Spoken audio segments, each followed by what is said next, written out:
আমরা যখন বলি সুষ্ঠু, অবাধ, নিরপেক্ষ, উৎসবমুখর, জনগণের অংশগ্রহণমূলক নির্বাচন হতে হবে, তখন এক পক্ষ বলে তারা নির্বাচন চায় না। তাহলে তারাই কি নির্বাচন চায়? যারা নির্বাচন সুষ্ঠু এর বিরোধী, অবাধ নির্বাচন তার বিরোধী, রাতের ইলেকশনের পক্ষে, সুতরাং তারাই নির্বাচন নিয়ে ষড়যন্ত্র করছে, যারা সুষ্ঠু অবাধ নির্বাচন অনুষ্ঠানে বাধা তৈরি করছে। এই খেলা আর চলবে না। যে ব্যাপারে ঐক্যমত্য হয়েছে সেটি আপনাকে অবশ্যই বাস্তবায়ন করতে হবে নির্বাচনের পূর্বে। আর যদি যারা না করে, যারা সংস্কারের বিপক্ষে, এরা নির্বাচনের বিপক্ষে। যারা সংস্কারের বিপক্ষে তারা জেনেতন নির্বাচনের পক্ষে। আমরা সবসময় বলি জাতি আজ ক্রান্তিকাল অতিক্রম করছে। এই ক্রান্তিকাল যে কখন শেষ হবে এই জাতির ভাগ্যে আল্লাহ ছাড়া কেউ জানে না। আমরা একটা কথা ছোটবেলা থেকে শিখেছিলাম, যে যায় লঙ্কা সে হয় রাবণ। আমাদের জুলাই বিপ্লবের পর ত্যাগ এবং রক্তের যে বর্ণনা হচ্ছে, আমি সে বর্ণনা দিতে চাই না। আমরা এটা ভেবেছিলাম 54 বছরে নেতৃত্বের ব্যর্থতায় দেশ যে কঠিন পরিস্থিতির মাঝে পড়েছিল, জনগণের স্বতঃস্ফূর্ত ত্যাগ এবং আন্দোলনের মুখে তার শোচনীয় সমাপ্তি ঘটেছিল। একজন ব্যক্তির নেতৃত্বে একটি দল দেশ ছেড়ে ভারতে পালিয়ে যেতে বাধ্য হয়েছিল। সেখান থেকে জনগণের আন্দোলনের ফসল হিসাবে, বিপ্লবের চেতনার রেজাল্টেন্ট হিসাবে যাদেরকে আস্থা রেখে এই জাতি ক্ষমতায় বসিয়েছিল, আমরা আশা করেছিলাম কমপক্ষে তারা একটি নতুন যাত্রা শুরু করতে পারবে। কিন্তু যেটা বলেছিলাম, এখন দেখি ক্ষমতায় বসার পরে তারাও রাবণে পরিণত হয়েছে। এটা কি তাদের দুর্ভাগ্য না বাংলাদেশের মানুষের দুর্ভাগ্য? এটা একটা বিশ্লেষণের প্রয়োজন। তবে এটা নিঃসন্দেহে আমাদের জন্য, এই জাতির জন্য এক অত্যন্ত বেদনা। আমাদের জীবন দেওয়া শেষ হয় না, আমাদের রক্ত দেওয়া শেষ হয় না। আমরা বিজয়ের পর থেকে আবার সংগ্রামের স্লোগান দিতে হয়। আমরা রক্ত দিয়ে দেশে পরিশুদ্ধ করার পরে আবার রক্ত দেওয়ার ডাক দিতে হয়। প্রথম কথা যেটা আমরা বলেছি, সুষ্ঠু নির্বাচন হতে হবে। এটার সাথে কি কারো দ্বিমত আছে? আমরা যখন বলি সুষ্ঠু, অবাধ, নিরপেক্ষ, উৎসবমুখর, জনগণের অংশগ্রহণমূলক নির্বাচন হতে হবে, তখন এক পক্ষ বলে তারা নির্বাচন চায় না। তাহলে তারাই কি নির্বাচন চায়? যারা নির্বাচন সুষ্ঠু এর বিরোধী, অবাধ নির্বাচন তার বিরোধী,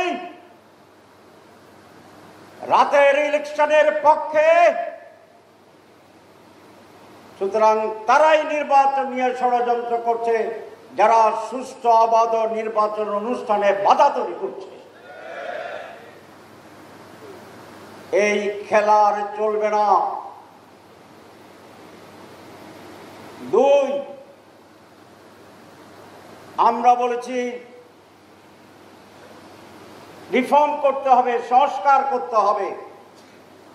মাননীয় প্রধান উপদেষ্টা বলছিলেন সংস্কার, দৃশ্যমান বিচার, তারপরে নির্বাচন। আমরা তো আপনার কথাই আছি। সংস্কারের জন্য আমি কমিশন করেছেন, আমরা বসেছি বারবার, আমরা ঐক্যমত্যে পৌঁছেছি। এখন এটার বাস্তবায়ন, এটাই আপনার দায়িত্ব। আপনি বাস্তবায়ন না করে তারিখ ঘোষণা করে দিচ্ছেন,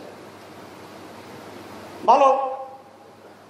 তারিখের ব্যাপারে তো আমরা দ্বিমত পোষণ করছি না। আমি অনুরোধ করছি তারিখ আগাইয়া এটা 13 ডিসেম্বর করে। জামাত ইসলামী স্যার আগামী 13 ডিসেম্বর 2025 নির্বাচন হোক। অসুবিধা আছে? আমাদের কোনো অসুবিধা নাই। ডিসেম্বরেও নাই, জানুয়ারিতে নাই, ফেব্রুয়ারিতে নাই, এপ্রিলে দিলেও কোনো অসুবিধা ছিল না। আমরা সবসময় নির্বাচনের জন্য প্রস্তুত। আপনি বলেছেন সংস্কারের পর নির্বাচন,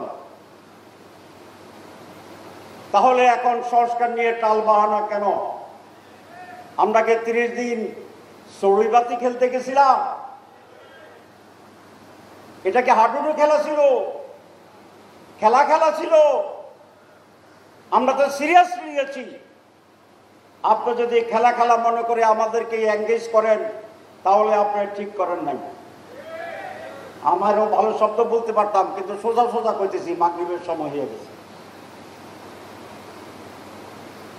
যে ব্যাপারে ঐক্যমত্য হয়েছে সেটি আপনাকে অবশ্যই বাস্তবায়ন করতে হবে নির্বাচনের পূর্বে। আর যদি যারা না করে, যারা সংস্কারের বিপক্ষে, এরা নির্বাচনের বিপক্ষে। যারা সংস্কারের বিপক্ষে তারা জেনেতন নির্বাচনের পক্ষে। যারা সংস্কারের বিপক্ষে, হাসিনা রাতেই শেষ করেছিল নির্বাচন, কতগুলো এমপি 900 বানিয়েছিল। এরা কি ছিল এমপি দিবা না এমপি 900? এমপি 900 বানিয়েছিল। আপনারা ভাবছেন আপনারা ফজরের পরে 8টার আগে সেই অবস্থায় চলে যাবেন, ভোট শেষ হয়ে যাবে। এটা হবে না, এটা হবে না।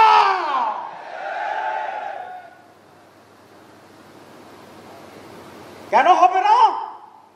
জনগণ, যে জনগণ আপনাদেরকে গদিতে বসাইছে, সেই জনগণ এখনো মরে নাই, চেতনা যায় নাই। অনেকে ভাবছেন আমরা বিভক্ত হয়ে গেছি আর চেতনা নাই। আছে। যদি না থাকতো শেখ হাসিনা টুস করছে আর 32 নম্বর শেষ। সব আবার এক হয়ে গেছে না? এইবারও পিয়ার যদি না দেন, সুষ্ঠু নির্বাচন যদি না করেন, পিয়ার তো আপনিই বলছেন প্রস্তাবে আপার হাউস লোক পিয়ার। আপার হাউস মানে কি? তাল গাছের পুরাটা উপরেরটা হচ্ছে পিয়ার, আপার হাউস। তো নিচেরটা যদি কিচ্ছু না হয় তো উপরে যাবেন কেমনি? কথা বোঝা গেছে? উপরেরটা ফিয়ার, নিচেরটা ডিয়ার। তো তাহলে উপরে ফিয়ারে যাইতে হলে নিচে তো ফিয়ার হইয়া বাইরে সেই বাইরে তো যাইতে হইবে। এই কথাটা ওনারা বোঝে না। এই মুহূর্তে দরকার পিয়ারের সরকার, এটা এখন স্লোগান। আর ওনারা বলে আমরা ডেমোক্রেসি বিশ্বাস করি। ডেমোক্রেসি মানে হচ্ছে অধিকাংশ মানুষের মত। তো পিয়ারে তো 72% মত দিছে। তাহলে জনগণ পিয়ার বুঝে না? বুঝে না। না বুঝলে 72 দিছে কেমনি? না দিলে 39 দেয় নাই কেমনি?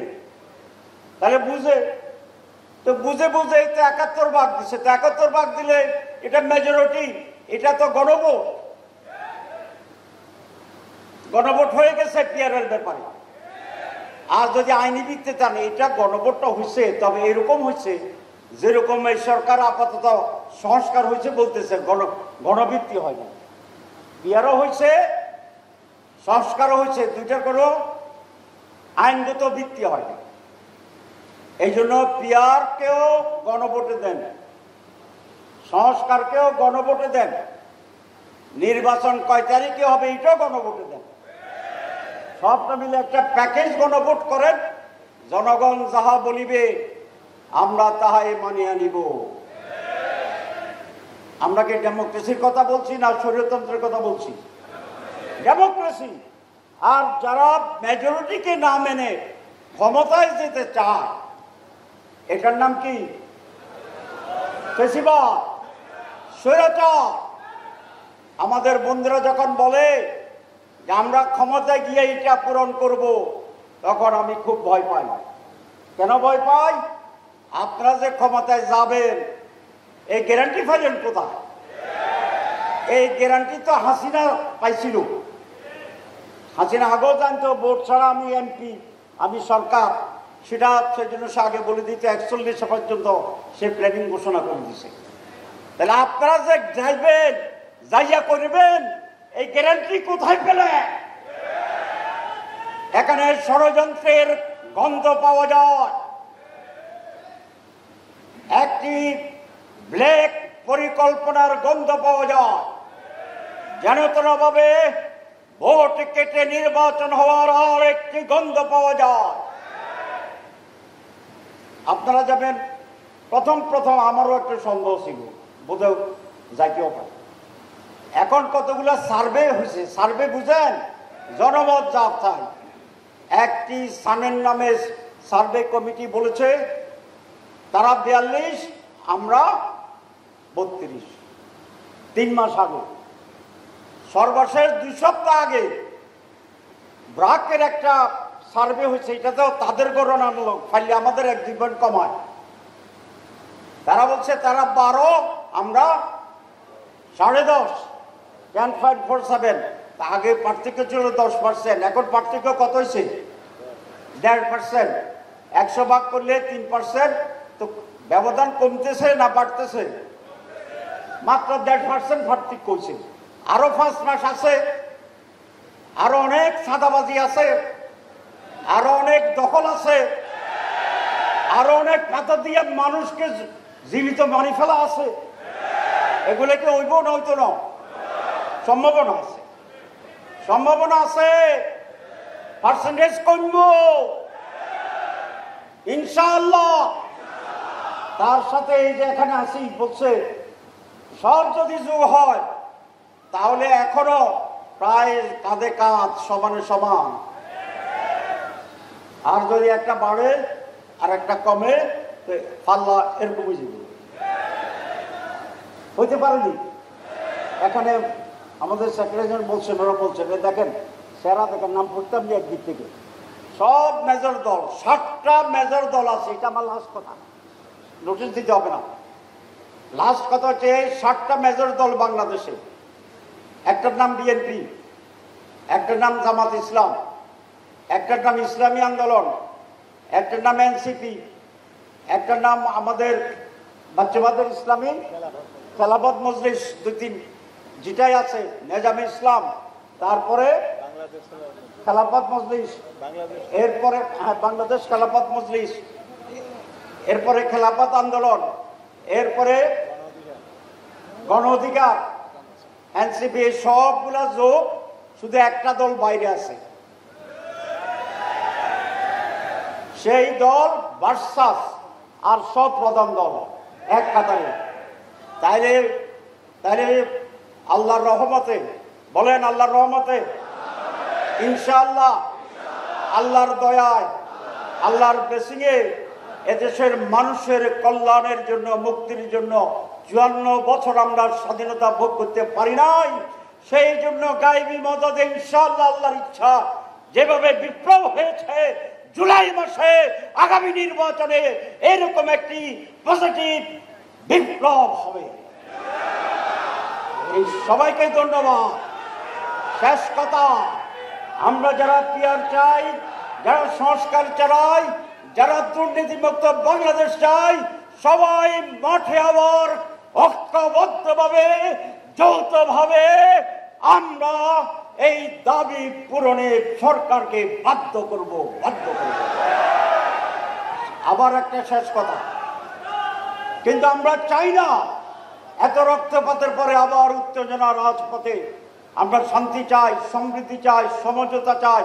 2টা প্রস্তাব দিয়ে শেষ করব যেটা আসছে। এক, প্রধান উপদেষ্টা মহোদয়, আপনার প্রতি সুনির্বন্ধ অনুরোধ, নির্বাচন নিয়ে আপনি দলগুলোর সাথে বসেন, আলাপ আলোচনা করেন, একটা রাস্তা বের করেন।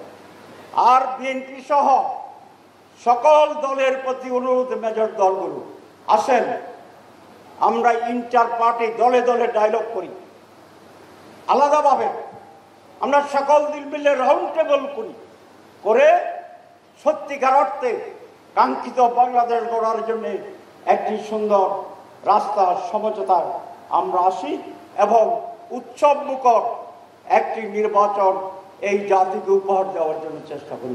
সবাইকে ধন্যবাদ।